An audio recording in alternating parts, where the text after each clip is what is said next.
बच्चों अगला टॉपिक है methods of producing induced EMF. देखो आपको फैराडे ने बताई एक बात कि flux is B dot area और बी ए कॉस थीटा, या तो बी बदल लो या फिर ए बदल लो या फिर थीटा बदल लो, इन तीनों में से कोई भी अगर एक चीज भी बदलती है तो फ्लक्स बदलेगा और इंड्यूस्ड ईएमएफ आएगी। ठीक है, लेंज लॉ से हमने करंट के डायरेक्शन निकालना भी सीखा। हो सकता है कि एक साथ दो चीजें बदले, तीनों एक साथ बदल जाएं, बट यूजुअली हम फिलहाल ये पढ़ेंगे कि एक बार सिर्फ मैग्नेटिक फील्ड बदलेंगे, एक बार सिर्फ थीटा बदलेंगे और उसके बाद एक बार सिर्फ एरिया बदलेंगे। ठीक है, तो इंडिविजुअली देखते हैं एक बार कि मैं क्या कहना चाह रहा हूं आपसे। हम पढ़ने जा रहे हैं methods of producing induced EMF. ठीक है, methods of producing induced EMF. Induced EMF बनाने के क्या क्या तरीके हैं बेटा? Methods of producing induced EMF, उसमें हमारा पहला तरीका है by changing magnetic field. By changing magnetic field, okay, पहला तरीका है by changing magnetic field. Magnetic field बदल रहे हैं, ठीक है, ओके, मैग्नेटिक फील्ड बदलते हैं।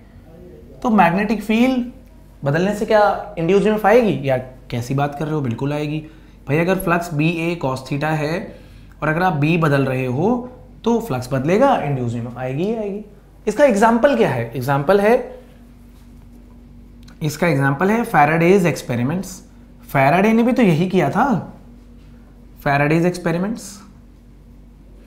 ठीक है भाई, देख लो कैसे। एक कॉइल थी, उसमें गैल्वानोमीटर अटैच था बेटा। ठीक है, कॉइल में गैल्वानोमीटर अटैच था, राइट। अब अगर हम मैग्नेट को पास ला रहे थे तो क्या था, पहले मैग्नेटिक फील्ड लाइंस मान लो कुछ क्रॉस कर रही थी, जैसे जैसे मैग्नेट पास जा रहा था वैसे वैसे मैग्नेटिक फील्ड लाइंस पास करने वाली बढ़ रही थी। तो वैसे भी आप जैसे मैग्नेट को पास लेके जाओगे तो मैग्नेट की वजह से जो मैग्नेटिक फील्ड इंटेंसिटी होगी वो बढ़ रही होगी, है ना, क्योंकि मैग्नेट की वजह से मैग्नेटिक फील्ड इंटेंसिटी 1/r³ से वेरी करती है। 1/r³ से अगर मैग्नेट छोटा है तो अगर यहाँ रखोगे मैग्नेट तो r की वैल्यू कुछ है, यहाँ रखोगे तो r की वैल्यू कम हो गई, मतलब मैग्नेटिक फील्ड इंटेंसिटी बढ़ रही होगी। तो हम फैराडेज एक्सपेरिमेंट में क्या करते थे, हम when magnet was brought closer, when magnet was brought closer, then number of MFL magnetic field lines crossing the coil change. ठीक है, number of magnetic field lines crossing the coil change, so phi changes और फिर induced current आ रहा था। ठीक है, okay. एक और केस देख लेते हैं, जैसे में क्वेश्चन देख लेते हैं। कुछ इस तरह का सवाल आ सकता है हमारे पास कि भैया ऐसा है कि कोई भी मैग्नेटिक फील्ड है, से क्रॉस मैग्नेटिक फील्ड है, और वो मैग्नेटिक फील्ड का ना मैग्नीट्यूड जो है वो समय के साथ बदल रहा है, B0 साइन ओमेगा टी से माइनस के कैप। ठीक है, अंदर की तरफ है इसलिए माइनस के कैप। मैग्नेटिक फील्ड इंटेंसिटी का मैग्नीट्यूड ये है B0 साइन ओमेगा टी, समय के साथ बदल रहा है और डायरेक्शन है माइनस के कैप। इस मैग्नेटिक फील्ड के अंदर हमने एक लूप रख दिया, ओके, और लूप का एरिया हम मान लेते हैं A। आपसे कह रहे हैं क्या कोई इंड्यूस्ड करंट आएगा? बिल्कुल आएगा। इंड्यूस्ड ईएमएफ आएगी? बिल्कुल आएगी। कैसे आएगी देख लो। अब आप निकालो फ्लक्स आएगा B डॉट एरिया, ओके। कैसे? क्वेश्चन था कैलकुलेट इंड्यूस्ड ईएमएफ। लूप बस रखा हुआ है बेटा, ठीक है, अपनी जगह पर रखा हुआ है, इसका एरिया A है। तो मैग्नेटिक फील्ड जो है वो है B0 sign omega T minus के कैप, और लूप का एरिया क्या है? लूप के एरिया को बाय डिफॉल्ट हम बाहर की तरफ लेते हैं, एरिया वेक्टर n कैप यानी k कैप। तो ये हो गया area into k cap, right. तो k कैप और k कैप में डॉट प्रोडक्ट 1 हो गया, k cap dot k cap minus B0 a sign omega t, okay. तो EMF क्या होगी हमारी? EMF होगी हमारी माइनस d∅dt। अब होता है फॉर्मूला तो होता है, EMF इज माइनस d∅dt, ये लेंज ने बताया था फॉर्मूला, राइट। तो यानी माइनस माइनस माइनस प्लस कर देते हैं, B naught A into derivative of sine omega t, B naught A into derivative of sine omega t. Okay बेटा, देख लेते हैं अब हम।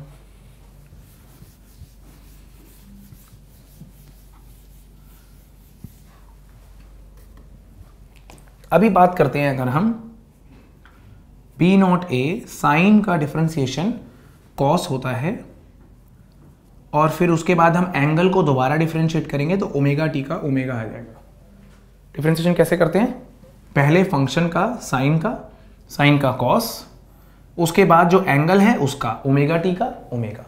तो ये आ गई हमारी induced EMF B naught A omega cos omega T.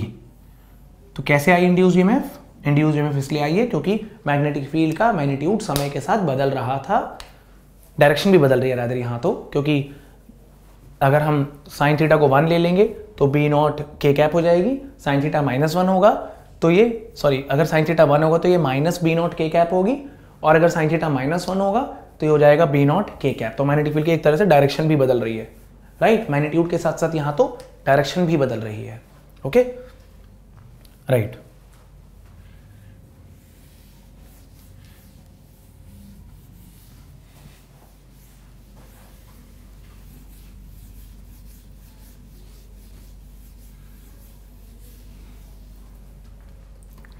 आगे देख लेते हैं बेटा, बाय चेंजिंग थीटा अलोन। ठीक है, दूसरा तरीका मैग्नेटिक फ्लक्स चेंज करने का, बाय चेंजिंग थीटा अलोन। सिर्फ थीटा चेंज करने से भी मैग्नेटिक फ्लक्स चेंज होता है और इंड्यूस्ड ईएमएफ आती है। इसका एग्जांपल है हमारे पास एसी जेनरेटर, राइट। क्या होता है एसी जनरेटर? देखो, बहुत डिटेल में नहीं पढ़ेंगे अभी, हाँ डिटेल में at the end of the chapter पढ़ेंगे। इंस्ट्रूमेंट्स के अंदर हम 2 इंस्ट्रूमेंट्स पढ़ेंगे, ट्रांसफॉर्मर एंड एसी जनरेटर। तो अभी तो मैं आपको बहुत सिंपल शब्दों में समझा रहा हूं कि भाई ये एक north pole south pole magnets है, ठीक है, राइट। हमने एक कॉइल ले ली है बेटा,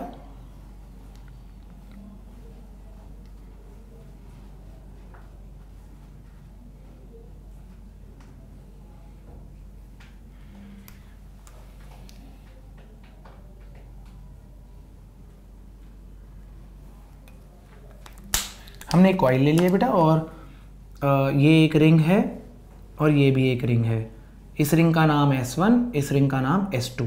स्लिप रिंग्स होती हैं, स्लिप रिंग्स, S1 S2, ठीक है, राइट। यहां पर हमने एक ब्रश बना रखा है, कार्बन ब्रश, कॉन्टैक्ट के लिए, ओमिक कॉन्टैक्ट के लिए। ओमिक कॉन्टैक्ट मतलब करंट पास कराने के लिए। कार्बन ब्रशेज हैं, ग्रेफाइट कंडक्टर होता है, ओके। और ये हमने बना दिया रजिस्टर, राइट। इसके अक्रॉस हम आउटपुट लेंगे। तो जब हम कॉइल को घुमाएंगे तब भाई कॉइल का एरिया तो बदल नहीं रहा ना, मैग्नेटिक फील्ड बदल रही है। जो मैग्नेट के पीसेस हैं जो अपनी मैग्नेटिक फील्ड प्रोड्यूस कर रहे हैं वो तो वही प्रोड्यूस करेंगे, ठीक है। तो फिर क्या बदल रहा है हर इंस्टेंट पे? अभी ऐसे है तो थीटा कुछ और है, मैग्नेटिक फील्ड ऐसे है, देखो कॉइल ऐसे है, मैग्नेटिक फील्ड ऐसे है और एन कैप ऐसे है, ओके। जब कॉइल ऐसे हो जाएगी तब थीटा कुछ और हो जाएगा, कॉइल ऐसे हो जाएगी थीटा कुछ और हो जाएगा। तो हर समय पर थीटा बदलेगा, राइट। तो when coil is rotated then orientation of the coil with respect to magnetic field changes, right?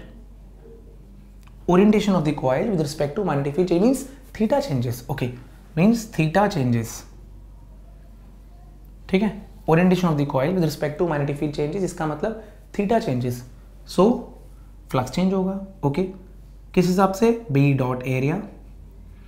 अगर कॉइल में टर्न्स भी हैं, if coil has turns say n turns, तो एक टर्न से फ्लक्स है बी डॉट एरिया, तो n टर्न से हो जाएगा बेटा N B dot area, right. B dot area करते हैं तो मान लेते हैं किसी भी इंस्टेंट पे एंगल बन रहा है थीटा, तो फ्लक्स हो जाएगा N B A cos theta, not an issue, N B A cos theta. Okay, now angular velocity होती है angle covered divided by time taken, तो थीटा हो जाएगा ओमेगा टी. थीटा क्या हो जाएगा? Omega t. तो फ्लक्स क्या हो जाएगा? N B A cos omega t. Flux हो जाएगा N B A cos omega t, right. तो यहां से इंड्यूस्ड ईएमएफ का फॉर्मूला होता है minus t phi by D t. Omega क्या होता है बेटा? एंगल कितना घूम गई, कितने टाइम में घूम गई कॉइल. जब आपने घुमाया तो कितना एंगल घूम गई अपॉन कितने टाइम में घूम गई, वो एंगुलर वेलोसिटी ओमेगा कहलाता है. ओके, ईएमएफ आ गई minus D phi by D T. N B A cos omega T minus N B A cos का derivative minus sine omega T और ओमेगा टी का ओमेगा. तो ईएमएफ आ गई N B A omega sine of omega T. ये induced EMF आ गई. ठीक है, तो क्या चेंज किया हमने? हर समय पर थीटा बदला, कॉइल को घुमाया मैग्नेटिक फील्ड के अंदर, तो थीटा बदलने की वजह से इंड्यूस्ड ईएमएफ आ ही गई. ठीक है, राइट.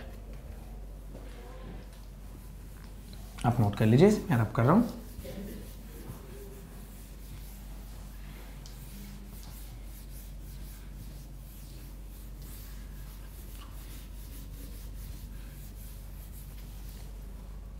नेक्स्ट जो इंपॉर्टेंट केस है बेटा वो है मैग्नेटिक फ्लक्स बदलेंगे हम बाय चेंजिंग एरिया अलोन. ठीक है, area inside the magnetic field को बदल के हम फ्लक्स चेंज करेंगे, तब इंड्यूस्ड ईएमएफ आएगी. Okay, this is important, very very important. ठीक है, इसको मैं पहले आपको सिंपल तरीके से समझाऊंगा, उसके बाद मैं आपको एक दूसरे तरीके से भी समझाऊंगा, concept of induced electric field से भी समझाऊंगा कि मैं क्या कहना चाह रहा हूँ. फिलहाल हम बहुत सिंपल तरह से समझेंगे. Methods of producing induced EMF by changing area alone. By changing area alone. Okay? Right. इसको हम जो induced EMF आएगी उसे हम प्यार से motional EMF कहते हैं. Motional EMF. Right? Okay. बेटा एक frictionless वायर फ्रेम है, नेग्लिजिबल रेजिस्टेंस का कनेक्टिंग वायर है. ओके, इस वायर फ्रेम के अंदर यूनिफॉर्म मैग्नेटिक फील्ड मौजूद है. ठीक है, यूनिफॉर्म मैग्नेटिक फील्ड मौजूद है, यहां पर प्रेजेंट है, right. So this is a frictionless wire frame and there is a uniform magnetic field present inside it. Okay, now suppose we have a wire, say a rod,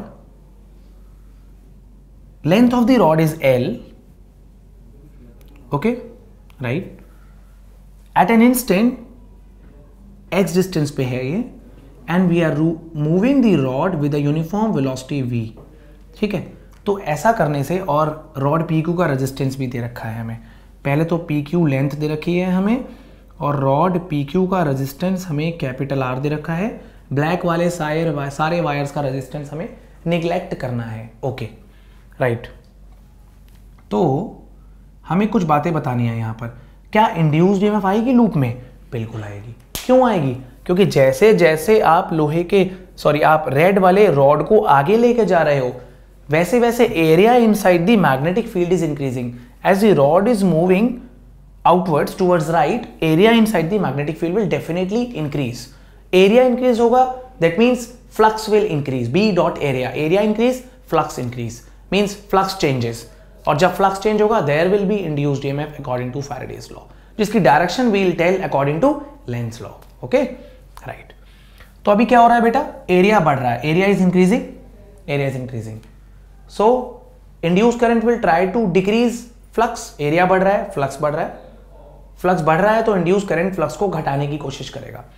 तो induce current की वजह से जो magnetic field आएगी वो existing को oppose करनी चाहिए. तो एक बात क्लियर हो गई कि जो करंट आएगा, इंड्यूस करंट, वो एंटी क्लॉकवाइज आएगा, क्योंकि induce current existing magnetic field को अपोज करेगा, और एग्जिस्टिंग मैग्नेटिक फील्ड इनवर्ड है, उसे अपोज करने के लिए आउटवर्ड लाना है, और आउटवर्ड लाने के लिए एंटी क्लॉकवाइज होता है.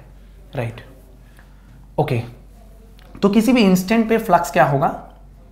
Flux will be B dot area, magnetic field is inward, by default हम हमेशा एन कैप को बाहर लेते हैं, तो एंगल आ गया 180 degrees, B A cos 180 degrees, right बेटा। एरिया क्या है बेटा? L into x, L into x. EMF क्या हो जाएगी? फॉर्मूला है EMF का minus D phi by D t, B L into d x by D t. ठीक है, d x by D t क्या हो गया? वेलोसिटी।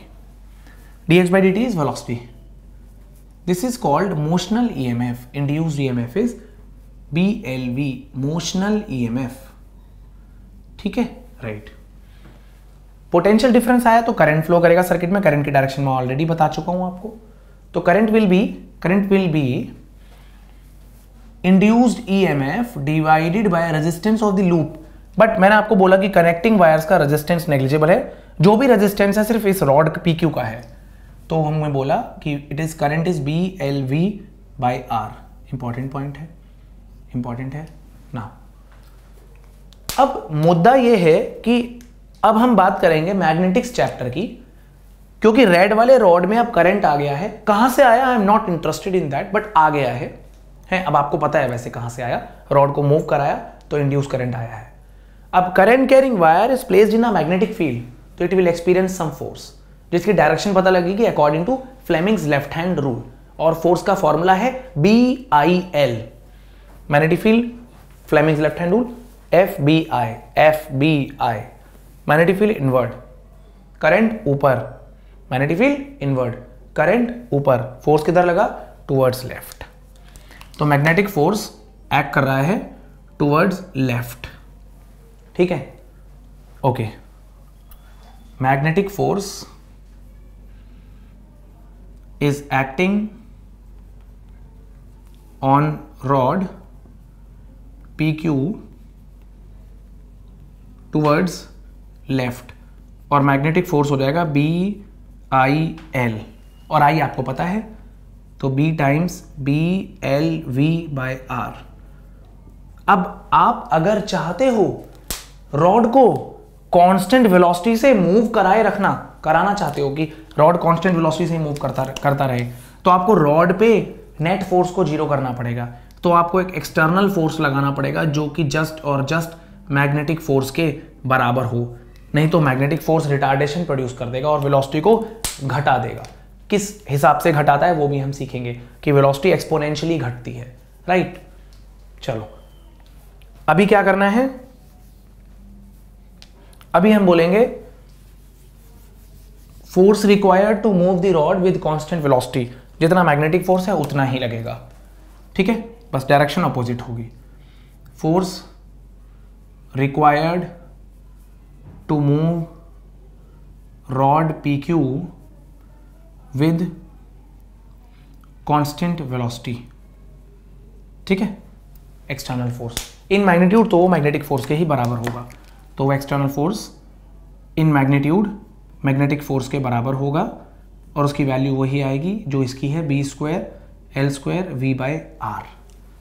इस एक्सटर्नल एजेंट की पावर पूछ रहे हैं, कितनी पावर चाहिए उसे, तो पावर इज एक्सटर्नल एजेंट जितना फोर्स लगा रहा है डॉट वेलोसिटी, तो B²L²V/R मल्टीप्लाइड बाय वेलोसिटी, तो क्या आएगा बेटा? पावर आ जाएगी B²L²V²/R, पावर आ जाएगी B²L²V²/R। ओके, बस एक टॉपिक हमने क्या क्या निकाला, ध्यान रखना है। हमने निकाला इंड्यूस्ड EMF निकाला, उसके बाद निकाला करंट के बाद बताया मैग्नेटिक फोर्स या एक्सटर्नल फोर्स कितना चाहिए, उसके बाद पावर। अब हम क्या निकालेंगे? चार्ज इंड्यूस्ड, कितना चार्ज इंड्यूस हो जाएगा, चार्ज इंड्यूस्ड। ठीक है, चार्ज इंड्यूस्ड, तो चार्ज इंड्यूस कैसे निकालेंगे? देखो बेटा, हम बोलते हैं करंट dQ/dt होता है, फिर हम बोलते हैं इंड्यूस्ड EMF का मैग्नीट्यूड dφ/dt होता है। तो इंड्यूस्ड ईएमएफ का मैग्नीट्यूड डिवाइडेड बाय करंट आ गया d phi by d q. Voltage divided by current होता है रेजिस्टेंस, तो रेजिस्टेंस आ गया d phi by d q. तो चार्ज इंड्यूस्ड आएगा change in magnetic flux divided by resistance of the loop. Actually loop में सिर्फ और सिर्फ लाल वाले रॉड का ही तो रेजिस्टेंस है। इंड्यूस्ड ईएमएफ निकाला, करंट निकाला, force required to move the rod with constant velocity निकाला, पावर निकाला और चार्ज इंड्यूस निकाला हमने। ठीक है बेटा, आप नोट कर लीजिए इसे।